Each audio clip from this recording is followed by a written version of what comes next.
ಲೋಕಸಭೆಗೆ ಚುನಾವಣೆ ಕರ್ನಾಟಕದಲ್ಲಿ ಮೊದಲನೇ ಹಂತದ ಚುನಾವಣೆ ನಡೀತಾ ಇದೆ. ಅದರಲ್ಲಿ ಕಾಂಗ್ರೆಸ್ಸಿನ ಅಭ್ಯರ್ಥಿಯಾಗಿ ವೆಂಕಟರಮಣೇಗೌಡ ಅವರು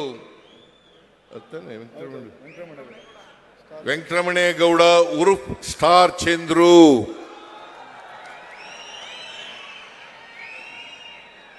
ಅವರು ನಮ್ಮ ಪಕ್ಷದಿಂದ ಅಭ್ಯರ್ಥಿಯಾಗಿ ಸ್ಪರ್ಧೆ ಮಾಡಿದ್ದಾರೆ. ನನಗೆ ಇರ್ತಕ್ಕಂಥ ಮಾಹಿತಿ ಪ್ರಕಾರ ಮಂಡ್ಯದಲ್ಲಿ 100ಕ್ಕೆ 100 ಪೂರ್ವದಲ್ಲಿ ಸೂರ್ಯ ಹುಟ್ಟದು ಎಷ್ಟು ಸತ್ಯನೋ ಅಷ್ಟೇ ಸತ್ಯ ವೆಂಕಟರಮಣೇಗೌಡ ಗೆಲ್ತಕ್ಕಂಥದ್ದು ಅಂತಕ್ಕಂಥ ಮಾತುಗಳನ್ನು ಹೇಳಲಿಕ್ಕೆ ಬಯಸ್ತಾ ಇದ್ದೇನೆ. ಕಳೆದ ಲೋಕಸಭಾ ಚುನಾವಣೆಯಲ್ಲಿ ಕುಮಾರಸ್ವಾಮಿ ಅವರು ಇವತ್ತೇನು ಅಭ್ಯರ್ಥಿಯಾಗಿದ್ದಾರೆ, ಅವ್ರ ಮಗನನ್ನೇ ಅಭ್ಯರ್ಥಿಯನ್ನಾಗಿ ಮಾಡಿದ್ರು. ಕುಮಾರಸ್ವಾಮಿ ಅವರು ಮುಖ್ಯಮಂತ್ರಿ ಇದ್ರು, ಆದರೂ ಕೂಡ ಸುಮಲತಾ ಗೆದ್ರು, ಕುಮಾರಸ್ವಾಮಿ ಮಗ ಗೆಲ್ಲಲಿಕ್ಕೆ ಸಾಧ್ಯ ಆಗಲಿಲ್ಲ, ಗೆಲ್ಲಿಸ್ಲಿಕ್ಕೂ ಕೂಡ ಸಾಧ್ಯ ಆಗಲಿಲ್ಲ ಅಂತಕ್ಕಂಥದ್ದನ್ನ ತಾವೆಲ್ಲ ತಿಳ್ಕೊಂಡಿದ್ದೀರಿ. ಆದ್ರಿಂದ ಈ ಬಾರಿ ಕುಮಾರಸ್ವಾಮಿ ಅವರು ಚನ್ನಪಟ್ಟಣದಿಂದ ಶಾಸಕರು, ಅವರು ಅಲ್ಲೇ ಗ್ರಾಮೀಣ ಲೋಕಸಭಾ ಕ್ಷೇತ್ರದಿಂದ ನಿಲ್ಬೋದಾಗಿತ್ತು. ಆದರೆ ಅಲ್ಲಿ ನಿಲ್ಲಿಕ್ಕಾಗದೇನೆ ಅಲ್ಲಿ ಸೋಲ್ತೀವಿ ಅಂತಕ್ಕಂಥ ಭಯದಿಂದ ಮಂಡ್ಯಕ್ಕೆ ಬಂದಿದ್ದಾರೆ. ಇಲ್ಲಿ NDA ಅಭ್ಯರ್ಥಿಯಾಗಿ ಸ್ಪರ್ಧೆ ಮಾಡಿದ್ದಾರೆ. ನಾನು ನಿಮ್ಮಲ್ಲಿ ಅತ್ಯಂತ ಕಳಕಳಿಯಿಂದ ಪ್ರಾರ್ಥನೆ ಮಾಡ್ತಕ್ಕಂಥದ್ದು, ಕುಮಾರಸ್ವಾಮಿ ಅವರನ್ನ ಮಂಡ್ಯ ಲೋಕಸಭಾ ಕ್ಷೇತ್ರದಲ್ಲೂ ಕೂಡ ಸೋಲಿಸಿ ಅವರನ್ನು ಮನೆಗೆ ಕಳಿಸ್ತಕ್ಕಂಥ ಕೆಲಸವನ್ನ ನೀವು ಮಾಡಬೇಕು ಅಂತೇಳಿ ನಿಮ್ಮಲ್ಲಿ ಅತ್ಯಂತ ವಿನಯಪೂರ್ವಕವಾಗಿ ನಾನು ಮಾಡಲಿಕ್ಕೆ ಬಯಸ್ತಾ ಇದ್ದೇನೆ.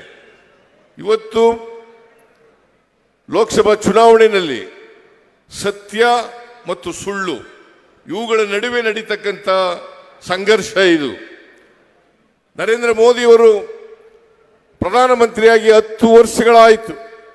ಈ 10 ವರ್ಷಗಳಲ್ಲಿ 2014ರಲ್ಲಿ ಏನೇನು ಈ ದೇಶಕ್ಕೆ ಭರವಸೆಗಳನ್ನು ಕೊಟ್ಟಿದ್ರು, ಆ ಯಾವ ಭರವಸೆಗಳನ್ನು ಕೂಡ ಈಡೇರಿಸಲಿಕ್ಕೆ ಸಾಧ್ಯ ಆಗಲಿಲ್ಲ. 15 ಲಕ್ಷ ತಗೊಬಂದು ಪ್ರತಿ ಒಬ್ಬರ ಅಕೌಂಟ್ಗೆ ಹಾಕ್ತೀನಿ ಎಂದರು, ಇವತ್ತಿನವರೆಗೆ ಮಾಡೋಕ್ಕಾಗಲಿಲ್ಲ. 10 ವರ್ಷಗಳಲ್ಲಿ ರೈತರ ಆದಾಯವನ್ನ ದುಪ್ಪಟ್ಟು ಮಾಡ್ತೀನಿ ಅಂತ ಹೇಳಿದ್ರು, ಅದನ್ನೂ ಮಾಡೋಕ್ಕಾಗಲಿಲ್ಲ. ರೈತರ ಬೆಲೆಗಳನ್ನ ರೈತರು ಪಡ್ತಕ್ಕಂಥ ಕಷ್ಟ, ಅವರ ಆಹಾರ ಪದಾರ್ಥಗಳಿಗೆ ಸ್ವಾಮಿನಾಥನ್ ವರದಿಯನ್ನ ಜಾರಿಗೆ ಕೊಡ್ತೀನಿ ಅಂತ ಹೇಳಿದ್ರು, ಅದನ್ನೂ ಕೂಡ ಮಾಡಲಿಲ್ಲ. ಇವತ್ತವರೆಗೆ ರೈತರ ಸಾಲ ಮನ್ನಾ ಮಾಡ್ತಕ್ಕಂಥ ಕೆಲಸವನ್ನ ಮಾಡಲಿಲ್ಲ ಅವರು. ಹಾಗಾಗಿ ಬೆಲೆ ಏರಿಕೆ ಗಗನಕ್ಕೆ ಹೋಯಿತು. ಪೆಟ್ರೋಲ್, ಡೀಸೆಲ್, ಗ್ಯಾಸ್, ಗೊಬ್ಬರ ಎಲ್ಲವೂ ಕೂಡ ಮೇಲು ಕೊಟ್ಟೋದು. ಆದರೂ ಕೂಡ ನರೇಂದ್ರ ಮೋದಿಯವರು ಹೇಳದಂತೆ ಅಚ್ಚೇ ದಿನ ಆಯೇಗ ಅಂತಂದ್ರು, ಒಳ್ಳೆ ದಿನಗಳು ಬರ್ತವೆ ಕರ್ನಾಟಕ ಇಡೀ ದೇಶದಲ್ಲಿ ಅಂತಕ್ಕಂಥ ಮಾತುಗಳನ್ನು ಹೇಳಿದ್ರು. ಒಳ್ಳೆ ದಿನಗಳು ಇವತ್ತಿನವರೆಗೂ ಕೂಡ 10 ವರ್ಷಗಳಾದರೂ ಕೂಡ ಬರಲಿಲ್ಲ. ಸಾಮಾನ್ಯ ಜನ, ಬಡವರು ಇವತ್ತು ಜೀವನ ನಡೆಸ್ತಕ್ಕಂಥದ್ದು ಬಹಳ ಕಷ್ಟ ಆಗಿದೆ ಅಂತೇಳಿ ನಾನು ಮತ್ತು DK ಶಿವಕುಮಾರ್ ಮತ್ತೆ AICC ನಾವೆಲ್ಲರೂ ಕೂಡ ಮಾತಾಡಿ ಜನರಿಗೆ ಅವರ ಕೈಗೆ ಹಣವನ್ನು ಕೊಡಬೇಕು, ಅವರಿಗೆ ಆರ್ಥಿಕವಾಗಿ ಸಾಮಾಜಿಕವಾಗಿ ಶಕ್ತಿಯನ್ನು ತುಂಬಬೇಕು ಅನ್ನೋ ಕಾರಣಕ್ಕೋಸ್ಕರವಾಗಿ ಇವತ್ತು ನಾವು 5 ಗ್ಯಾರಂಟಿಗಳನ್ನು ಚುನಾವಣೆ ಪೂರ್ವದಲ್ಲಿ ಘೋಷಣೆ ಮಾಡಿದ್ದು. ನಾವು ಅಧಿಕಾರಕ್ಕೆ ಮೇ 20ನೇ ತಾರೀಕು ಬಂದು, ಮೇ 20ನೇ ತಾರೀಕಿಗೆ ನಾನು DK ಶಿವಕುಮಾರ್ ಇತರ ಕೆಲವು ಮಂತ್ರಿಗಳು ಸೇರಿ ಪ್ರಮಾಣ ವಚನ ಸ್ವೀಕಾರ ಮಾಡೋದು. ಅಲ್ಲಿಂದ ನೇರವಾಗಿ ವಿಧಾನಸೌಧಕ್ಕೆ ಹೋಗಿ ಕ್ಯಾಬಿನೆಟ್ನಲ್ಲಿ ಆದೇಶವನ್ನು ಮಾಡೋದು, 5 ಗ್ಯಾರಂಟಿಗಳನ್ನು ಕೂಡ ಜಾರಿ ಕೊಡ್ತೇವೆ, 5 ಗ್ಯಾರಂಟಿಗಳನ್ನು ಕೂಡ ಜಾರಿ ಕೊಡ್ತೇವೆ. ಶಕ್ತಿ ಯೋಜನೆ ಜೂನ್ 11ಕ್ಕೆ ಪ್ರಾರಂಭ ಮಾಡೋದು. ಜೂನ್ 11ಕ್ಕೆ ಜುಲೈ ತಿಂಗಳಲ್ಲಿ ಅನ್ನಭಾಗ್ಯ, ಗೃಹ ಜ್ಯೋತಿ ಕಾರ್ಯಕ್ರಮಗಳನ್ನು ಘೋಷಣೆ ಮಾಡೋದು, ಅದಕ್ಕೆ ಚಾಲನೆಯನ್ನು ಕೊಟ್ಟು, ಆಮೇಲೆ ಗೃಹ ಲಕ್ಷ್ಮಿ ಯೋಜನೆಯನ್ನು ಮೈಸೂರಿನಲ್ಲಿ ಆಗಸ್ಟ್ ತಿಂಗಳಲ್ಲಿ ಅದನ್ನು ಘೋಷಣೆ ಮಾಡಿ ಜಾರಿ ಕೊಡ್ತಕ್ಕಂಥ ಕೆಲಸವನ್ನು ಮಾಡೋದು. ಹಾಗೇನೆ ವಿವೇಕಾನಂದರ ಜನ್ಮದಿನದಂದು ಶಿವಮೊಗ್ಗದಲ್ಲಿ ಯುವ ನಿಧಿ ಕಾರ್ಯಕ್ರಮಕ್ಕೆ ಚಾಲನೆಯನ್ನು ಕೊಡ್ತಕ್ಕಂಥ ಕೆಲಸವನ್ನು ಮಾಡೋದು. ಈ 8-10 ತಿಂಗಳಲ್ಲಿ ಎಲ್ಲ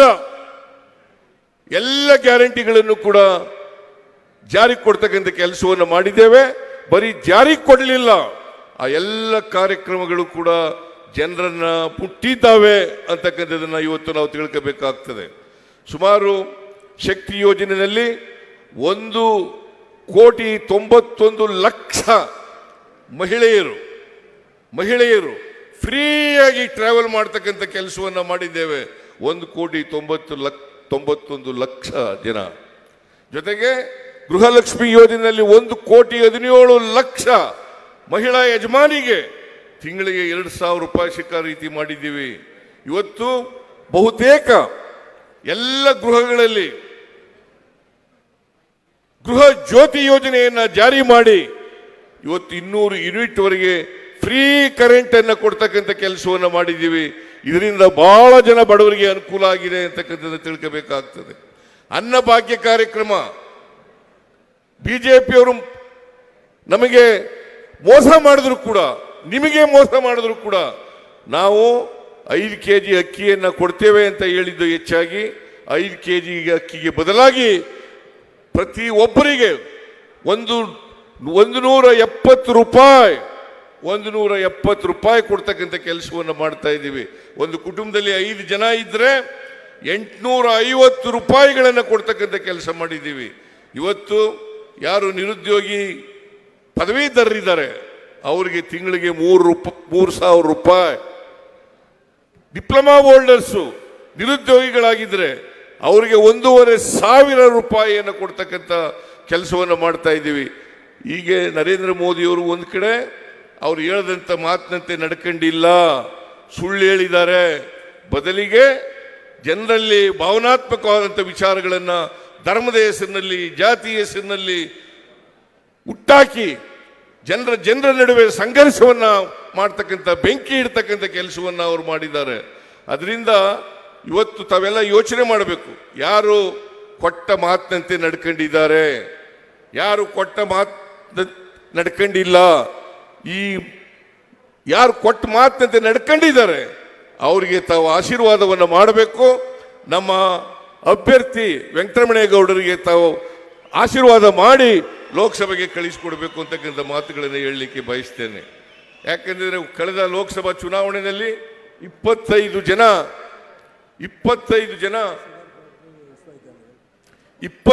ಜನ ಬಿಜೆಪಿಯ ಶಾಸಕರು ಗೆದ್ದಿದ್ರು.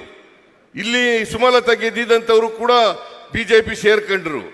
ಈಗ ಕುಮಾರಸ್ವಾಮಿಯವರ ಅಣ್ಣನ ಮಗ ಪ್ರಜ್ವಲ್ ರೇವಣ್ಣ ಅವರು ಕೂಡ ಬಿಜೆಪಿ ಸೇರ್ಕೊಂಡಿದ್ದಾರೆ. 27 ಜನ ಆದರೂ ಕರ್ನಾಟಕಕ್ಕೆ ಆಗಿರ್ತಕ್ಕಂಥ ಅನ್ಯಾಯದ ಬಗ್ಗೆ ಒಂದು ದಿನ ಬಾಯಿ ಬಿಡಲಿಲ್ಲ. ಕನ್ನಡಿಗರಾದಂಥ ಅನ್ಯಾಯವನ್ನ ಕೇಳಲಿಕ್ಕೆ ಆಗಲೇ ಇರ್ತಕ್ಕಂಥವ್ರು ಲೋಕಸಭೆಗೆ ಯಾಕೆ ಹೋಗ್ಬೇಕು ಅಂತಕ್ಕಂಥ ಪ್ರಶ್ನೆ ನಿಮ್ಮ ಮುಂದೆ ಇದೆ. ಅದರಿಂದ ನಿಮ್ಮ ಧ್ವನಿಯಾಗಿ ಇಡೀ ಕರ್ನಾಟಕದ ರೈತರ ಸಮಸ್ಯೆಗಳನ್ನ ಪ್ರಸ್ತಾಪ ಮಾಡ್ತಕ್ಕಂಥ, ಬಡವರ ಸಮಸ್ಯೆಗಳ ಬಗ್ಗೆ ಪ್ರಸ್ತಾಪ ಮಾಡ್ತಕ್ಕಂಥ, ದಲಿತರ ಸಮಸ್ಯೆಗಳ ಪ್ರಸ್ತಾಪ ಮಾಡ್ತಕ್ಕಂಥ, ಹಿಂದುಳಿದವರು, ಅಲ್ಪಸಂಖ್ಯಾತರು ಇವರೆಲ್ಲರ ಸಮಸ್ಯೆಗಳನ್ನು ಪ್ರಸ್ತಾಪ ಮಾಡ್ತಕ್ಕಂಥವ್ರಾಗಬೇಕು. ಇವತ್ತು ನಾವು ಅಧಿಕಾರಕ್ಕೆ ಬಂದ ಮೇಲೆ ಇಲ್ಲಿ ಸ್ವಾಮಿ ಹೇಳಿದ್ರು, ಶುಗರ್ ಫ್ಯಾಕ್ಟ್ರಿ ಇದೆ, ಶುಗರ್ ಫ್ಯಾಕ್ಟ್ರಿ ನಡೀತಾ ಇಲ್ಲ, ರೈತರು ಚಳವಳಿ ಮಾಡ್ತಾ ಇದ್ದಾರೆ ಅಂತ ಹೇಳಿದ್ರು. ನಾವು ಅಧಿಕಾರಕ್ಕೆ ಬಂದ ತಕ್ಷಣನೇ 50 ಕೋಟಿ ರೂಪಾಯಿಗಳನ್ನು ಬಿಡುಗಡೆ ಮಾಡಿ ಶುಗರ್ ಫ್ಯಾಕ್ಟ್ರಿ ನಡೀಲಿಕ್ಕೆ ಚಾಲು ಮಾಡಲಿಕ್ಕೆ ಎಲ್ಲ ಹಣಕಾಸಿನ ಸಹಾಯವನ್ನು ಮಾಡ್ತಕ್ಕಂಥ ಕೆಲಸವನ್ನು ಮಾಡೋದು. ಈ ವರ್ಷ ನಾನು ಬಜೆಟ್ನಲ್ಲಿ ಹೇಳಿದ್ದೀನಿ, ಶುಗರ್ ಫ್ಯಾಕ್ಟ್ರಿ ಪದೇ ಅದು ರಿಪೇರಿಗೆ ಬಂದು ಅದಕ್ಕೆ ಹಣ ಕೊಟ್ಟು ಅದಕ್ಕೆ ಹೊಸ ಶುಗರ್ ಫ್ಯಾಕ್ಟರಿಯನ್ನ ಅದೇ ಸ್ಥಳದಲ್ಲಿ, ಎಲ್ಲಿ ಶುಗರ್ ಫ್ಯಾಕ್ಟರಿ ಇದೆ ಅದೇ ಸ್ಥಳದಲ್ಲಿ ಹೊಸ ಶುಗರ್ ಫ್ಯಾಕ್ಟರಿಯನ್ನ ಕಟ್ಟಲಿಕ್ಕೆ, ಪ್ರಾರಂಭ ಮಾಡಲಿಕ್ಕೆ, ನಿರ್ಮಾಣ ಮಾಡಲಿಕ್ಕೆ ನಾವು ಈಗಾಗಲೇ ಕ್ರಮ ತಗೊಂಡು ಬಜೆಟ್ನಲ್ಲಿ ಘೋಷಣೆ ಮಾಡಿದ್ದೇನೆ ಅಂತಕ್ಕಂಥದ್ದನ್ನು ಕೂಡ ತಿಳ್ಕೋಬೇಕಾಗ್ತದೆ. ವಿಸಿ ಫಾರಂನಲ್ಲಿ ಸ್ವಾಮಿ ಅವರು ಹೇಳಿದ್ರು, ನರೇಂದ್ರ ಸ್ವಾಮಿ ಅವರು ಹೇಳಿದ್ರು, ಒಂದು ಅಗ್ರಿಕಲ್ಚರ್ ಯೂನಿವರ್ಸಿಟಿನ ಮಾಡಬೇಕು. ಮಂಡ್ಯದಲ್ಲಿ ಕೃಷಿ ಪ್ರಧಾನವಾದಂಥ ಜಿಲ್ಲೆ ಇದು ಮಂಡ್ಯ. ಅದಕ್ಕೋಸ್ಕರವಾಗಿ ಇಲ್ಲಿ ಒಂದು ಅಗ್ರಿಕಲ್ಚರಲ್ ಕಾಲೇಜನ್ನು ಮಾಡಲೇಬೇಕು. ವಿ ಸಿ ಫಾರಂನಲ್ಲಿ ಜಾಗ ಇದೆ ಅಂತಕ್ಕಂಥ ಮಾತುಗಳನ್ನು ಹೇಳಿದರು. ನಾನು ಹೇಳಿದೆ ಒಂದು ತಜ್ಞರ ಸಮಿತಿ ಮಾಡೋಣ, ಆ ವರದಿ ಆಧಾರದ ಮೇಲೆ ನಾವು ಅಗ್ರಿಕಲ್ಚರ್ ಯೂನಿವರ್ಸಿಟಿನ ಮಾಡ್ತೇವೆ ಅಂತಕ್ಕಂಥ ಮಾತುಗಳನ್ನು ಕೂಡ ಹೇಳಲಿಕ್ಕೆ ಬಯಸ್ತಾ ಇದ್ದೇನೆ. ಜೊತೆಗೆ KRSನಲ್ಲಿ ಅದು ಒಂದು ಪ್ರೇಕ್ಷಣೀಯ ಸ್ಥಳವಾಗಿ ಮಾಡ್ತಕ್ಕಂಥ ಪ್ರಯತ್ನವನ್ನು ಕೂಡ ಇವತ್ತು ಕೋಟ್ಯಾಂತರ ರೂಪಾಯಿ ಅದಕ್ಕೆ PPP ಮಾದರಿನಲ್ಲಿ ಮಾಡ್ತಕ್ಕಂಥ ಪ್ರಯತ್ನವನ್ನು ಕೂಡ ಮಾಡ್ತಾ ಇದ್ದೇವೆ. ಅದರಿಂದ ಮಂಡ್ಯ ಯಾವುದಾದ್ರು ಹೇಮಾವತಿ ಮತ್ತು VC ನಾಲೆ ಅಚ್ಚುಕಟ್ಟಿನಲ್ಲಿ ಪೂರ್ತಿ ಆಧುನೀಕರಣ ಮಾಡ್ತಾರೆ. ಹೇಮಾವತಿ ಮತ್ತು VC ನಾಲೆ ಇವೆರಡನ್ನೂ ಕೂಡ ಆಧುನಿಕತೆ ಮಾಡಿ ಮಾಡರ್ನೈಸ್ ಮಾಡಿ ಯಾರು ಕೊನೆ ಬೈಲಿನಲ್ಲಿ ಕಷ್ಟ ಅನುಭವಿಸ್ತಾ ಇದ್ದಾರೆ ಆ ಕೊನೆ ಬೈಲಿನ ಜನರಿಗೆ ನೀರು ಕೊಡ್ತಕ್ಕಂಥ ಕೆಲಸವನ್ನೂ ಕೂಡ ನಮ್ಮ ಸರ್ಕಾರ ಮಾಡ್ತದೆ ಅಂತಕ್ಕಂಥ ಮಾತುಗಳನ್ನು ಈ ಸಂದರ್ಭದಲ್ಲಿ ಹೇಳಲಿಕ್ಕೆ ಬಯಸ್ತಾ ಇದ್ದೇನೆ. ಅದರಿಂದ ನಾನು ಹೆಚ್ಚು ಮಾತನಾಡಲಿಕ್ಕೆ ಹೋಗಲ್ಲ.